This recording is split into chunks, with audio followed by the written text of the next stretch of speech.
বরিশাল বিভাগে বেড়েছে ডেঙ্গি আক্রান্ত রোগীর সংখ্যা। গত কয়েক সপ্তাহ ধরে হাসপাতালে দৈনিক ৬০ থেকে ৭০ জনের বেশি রোগী ভর্তি হচ্ছে। এ পর্যন্ত বিভাগে ৩ জন ডেঙ্গি রোগীর মৃত্যু হয়েছে। আক্রান্তের সংখ্যা সবচেয়ে বেশি ঝালকাঠি, বরগুনা ও পিরোজপুর জেলায়। এমন পরিস্থিতিতে বরিশাল নগরী সহ বিভাগের ৬ জেলার মানুষের মধ্যে উদ্বেগ ছড়িয়ে পড়েছে। এ নিয়ে আরও জানাতে বরিশাল থেকে যুক্ত হচ্ছেন আরিফুল ইসলাম।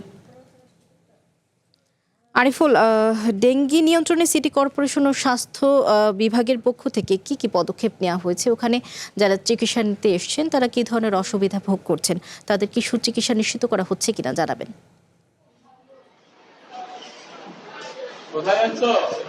সুচিকিৎসা নিশ্চিত করবে হসপিটাল কর্তৃপক্ষ। আমরা দেখছি তাদের পদক্ষেপ রয়েছে, তবে পদক্ষেপের বিষয়টি একটু আপনাকে জানিয়ে রাখি।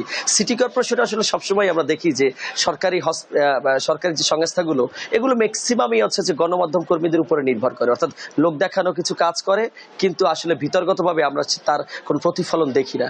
দৃশ্যটি একটু হসপিটালে দেখাতে চাই। আমি এখন যেখানটিতে দাঁড়িয়ে আছি, এই স্থানটি সদ্য বিদায়ী বরিশালের সিভিল সার্জন, উনি কিন্তু রোগীদের স্বার্থে করে গিয়েছেন, কিন্তু সার্বিক যে পরিস্থিতিটি এটি কিন্তু পুরো হসপিটালের বিভিন্ন স্থানে আস্তে আস্তে আস্তে আস্তে হয়ে জড়ো হচ্ছে, এবং এগুলো যে কবে নাগাদ সরাবে এখান থেকে বা কবে নাগাদ পরিষ্কার করবে সেগুলো সুনিশ্চিতভাবে বলা যাচ্ছে না।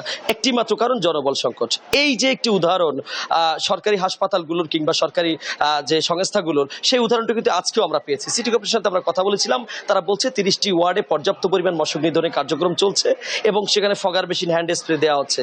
তবে বরিশালের যে এই 57-12 কিলোমিটারের যে অন্যান্য বর্ধিত এলাকাগুলোতে সেখানে কিন্তু আমরা তেমন দেখা পাইনি। এখন আমরা দেখা পাই না, সিটি কর্পোরেশন কাজ করে, গোটা তথ্যটা আমাদের কাছে স্পষ্ট নয়। যদি বরিশালের বাইরে একটু আপনার কাছে যাই, যে গোটা বরিশাল জেলার অন্যান্য যে উপজেলাগুলো রয়েছে সেখানে কিন্তু যে প্রশাসক যারা রয়েছেন তারাও বলছেন যে তারা কাজ করছেন, তবে সেই যে পৌরসভা ভিত্তিক যে এলাকাগুলো রয়েছে সেখানে কিছুটা হ্যান্ড স্প্রে বা ফগার মেশিনের কার্যক্রম চললেও কিন্তু প্রত্যন্ত অঞ্চল যে আসলে যেখানে নালা বা ডোবা যেখান থেকে এই মশার উৎপত্তিটা বেশি হয়, সেই জায়গাটায় আমরা তেমন কোনো লক্ষণ বা তাদেরকে দেখা পাচ্ছি না। আমরা কথা বলেছিলাম বরিশাল বিভাগীয় প্রশাসনের সাথে, তারা বলছেন যে আমরা এবার সর্বাধিক চেষ্টায় আছি এবং আমরা এটা প্রতিজ্ঞা নিয়েছি যে এবার ডেঙ্গি আক্রান্ত সংখ্যা বরিশাল থেকে কমবে, কিন্তু প্রতিদিনই কিন্তু আমরা ভর্তির সংখ্যা দেখছি।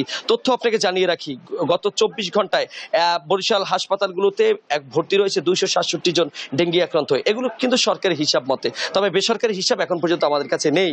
আর যেটি আপনাকে একটু জানাতে চাই যে প্রশাসনের যে ধীরগতি যেটি, সেটি নিয়ে যদি কথা বলি, তখন আমাদেরকে মেয়র বরিশালের যিনি প্রশাসক তিনি বলছেন যে 1 মাসের তিনি একটি সময় বেঁধে দিয়েছেন সিটি কর্পোরেশনকে এবং বলেছেন যে এই 1 মাসের মধ্যে বরিশালের যে স্থানগুলো রয়েছে সেখানে যেখানে লার্ভা তৈরি হয় সেই লার্ভা ধ্বংসের জন্য তারা আসলে টোটালি একটি প্রস্তুতি গ্রহণ করেছে। তবে বর্তমান প্রেক্ষাপটে আসলে এটি কতটুকু বাস্তবায়ন হবে সেটি এখন দেখবার বিষয়। আরেকটু আপনাকে জানিয়ে রাখি, ধান নদীখালের বরিশাল সবসময় কিন্তু এখানে পানি উঠে থাকে এবং এই সকালে বৃষ্টি হয়েছে, এখন কিন্তু রোদ চলছে, সুতরাং এই বৃষ্টির যে পানি সেটি জমে থাকে এবং সেখানে এই জমা পানিগুলো সরানোর জন্য যে পদ্ধতি সেটি কিন্তু সিটি কর্পোরেশন কিংবা গোটা বরিশালেই নেই, অর্থাৎ এখানে উঁচু নিচু এবং প্রচুর নালা বেষ্টিত এই শহর, সুতরাং এখানে কিন্তু ডেঙ্গির লার্ভা প্রচুর জন্মে এবং সেখান থেকে ডেঙ্গির উৎপত্তিও হচ্ছে এবং শেরেবাংলায় কিন্তু প্রতিদিন এত পরিমাণে ভর্তি হচ্ছে এবং এই সদর জেলা হাসপাতালে যে তারা রোগী রাখার এখন শয্যা দিতে পারছে না, তারা বারান্দায় থাকছে। এই সমস্যার সমাধানে আসলে প্রশাসন কতটা